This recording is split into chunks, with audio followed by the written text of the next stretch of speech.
Welcome back sa YouTube channel mga buddies. Once again, Team Padato, Treasure Hunter. So, nandito tayo sa pangalawang area na bumaba na tayo. So, ito, na-check na natin yung flooring na sinasabi natin. Ito, yung kasalukuyan na inaapakan ko. Ayan mga buddies, ito ay flooring na. Kung makikita nyo yan, ito yung hangganan niya. Yan o. Pula, nakahalo sa flooring. Color code secrecy na kulay pula. Ito yung sukatan niya. Yan, kung makikita yung guhit na yan. So, ito ay flooring na. Yan. Flooring na makinis. Makinis na yan mga buddies. So, ito yung hinahanap natin na quick deposit. So, makapal-kapal pa ito. Nakalalim na siya dito ng isang dangkal. Ito. Makikita nyo dito. Yan. Yan. Flooring yan siya. So, yan naman yung pinto ng Chambang Bunker. Na pinto ng close cube. Yan. Huwag mong pakita yung mukha mo tanggol. So, ito ano natin is ito yung quick deposit na kasimento. Makapal nga. So, yan. Yan na yung tabo niya talaga. Ito yung ano niya. So, yan mga buddies. I-check natin ang Japanese one. Ito yung kulay na code color secrecy na nakikita natin. Ayan. Posibleng hindi pa madali yan yung isang linggong yan. Abot na yan. Ayan. So ito tuloy-tuloy lang sa baba. Nandito yung hinaharap natin. Ito ay flooring na. Isang di pa na lang natitira na. So ayan mga buddies, kung makikita yung kulay Isang araw yung ay isang di pa. flooring na yan na halong graba. Mga nakadikit-dikit na graba. Tulad nito. Oh. Graba siya din. Pero iba ang kulay niya. Kulay, brown mo lang siya na itim, may halong ano. Pero ito naman ay simento na may graba. Iba naman yung texture niya. So magkakaiba yan, bawat layer. Kung mapansin nyo, iba-iba ang kulay. Ito, pagdating ito, iba na naman. So iba ang panglas, ito naman yung flooring na nakikita natin. So yan mga buddies, gamitin natin Japanese one. I-check natin. Ito ay Isang linggo sabihin mo na lang. iikot pa rin pababa. So malakas ang ikot yan. So yan, mga buddies, tukan mo ko. So yan mga buddies, bago natin i-detect, basahin muna natin yung mga color secrecy para makita natin. So yung mga itim na yun, ibig sabihin mga pula, na mga mayroong pula na ganito, ay tinatawag na road. Kulay red, secrecy na centering is ang target, kulay pula. So may halo siya dito sa tapatan na to, kabilaan. So ito, check natin, ito ay ikutan pa rin pababa yung nakasimintong flooring na ito.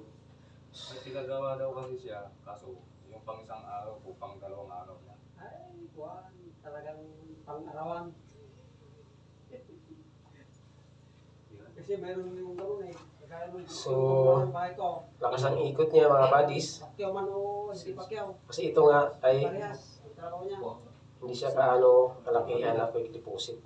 Ito yung pang-lima Manipis na. na ay pang ngalawa na quick deposit.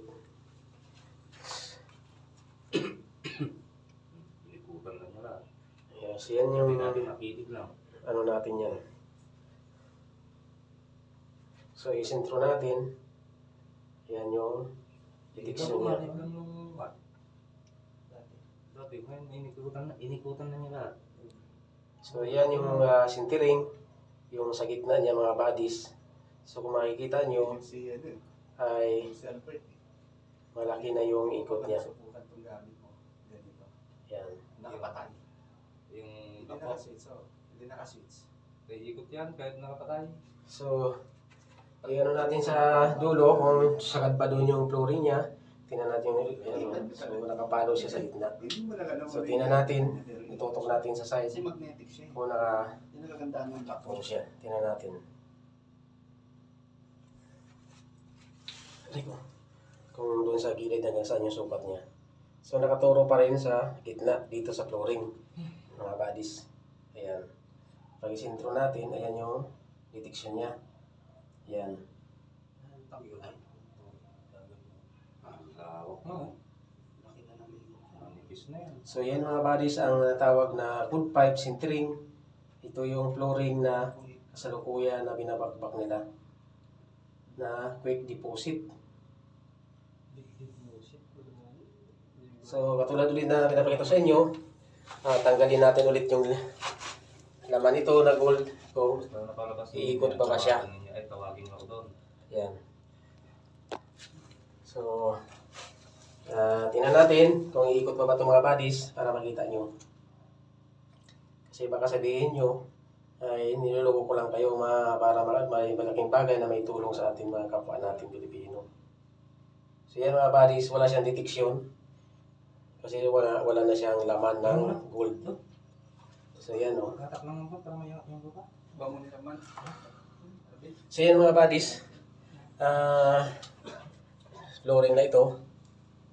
So balik natin ulit yung bala na 18K. Wala natin ulit ang Japanese one. So yan, makita ko ulit sa inyo.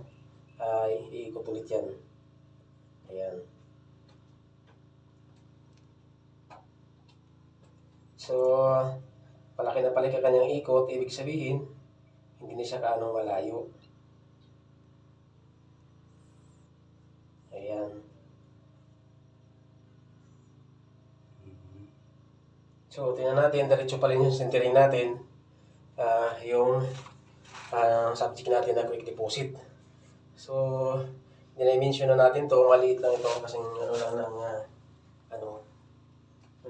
kargahan ng bala, ng baril. So, itong area na to na kung makikita nyo is pantay na flooring. Ayan. So yun mga buddies, kung bago pa lang sa YouTube channel ko at saka sa Facebook channel ko, mag-subscribe ka na dyan para ma-update mo lahat na area na pinupuntahan ko. Ayan mga buddies, kung makikita nyo yung mga color secrecy, mga alignment na secrecy, ay magkakaiba-iba ang kulay. So naway nakapulot kayo ng idea sa aking exploration dito sa Team Dagupan area. So yun mga buddies, balik na tayo at akit tayo sa baba. Ipapatuloy lang natin yung progress sa kanila. At flooring na yan na pantay. So konnichiwa. Ito yung target natin ng quick deposit. So timpa na to, Treasure Hunter, Bansay. So yan si Tanggol. Mag-hi ka na Tanggol.